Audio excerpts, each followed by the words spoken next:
My fellow Americans, millions of families across our nation are suffering under the disaster known as Obamacare. Traveling throughout our country over the last 2 years, I have met so many of these wonderful Americans, and I have never forgotten their stories. In Wisconsin, I recently met a proud veteran and his wife, Michael and Tammy Cushman. When they were forced onto Obamacare and the exchange in 2015, they thought they would be able to keep their doctor, but they couldn't.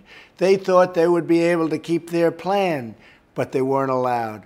They were told their premiums would go down, but instead they soared by 120% upward. It was one Obamacare lie after another. Today, the Cushmans spend $1,400 a month on health insurance, nearly 1/4 of their entire net monthly income. On the same visit, I met another family, Robert and Sarah Stahl. Robert is a volunteer captain for his local fire department. After their Obamacare premiums nearly doubled, they needed extra money, and Sarah had no choice but to leave retirement to pay their bills. But this new income meant they were no longer eligible for the tax credit they had once received, and the federal government actually forced them to repay thousands and thousands of dollars. These families and so many others are victims of a catastrophic law that is wreaking havoc on our healthcare system and our families. Democrats in Congress created this calamity, and now, if we don't act, millions more Americans will be hurt by Obamacare's deepening death spiral. Americans were promised lower premiums, more choices, and better access. Instead, premiums have doubled nationwide, and insurers are still fleeing the market that Obamacare has nearly destroyed.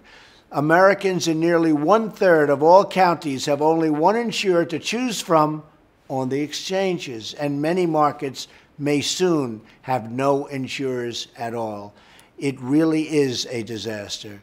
The American people are calling out for relief, and my administration is determined to provide it.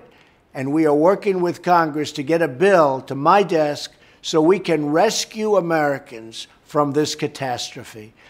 As families across the nation continue to suffer under this law, I only hope that Democrats in Congress will have the political courage to help fix what we know to be a catastrophic situation, a total disaster that they have created, to be part of the solution instead of obstructing, always obstructing change, blocking reform, and doubling down on Obamacare's failure.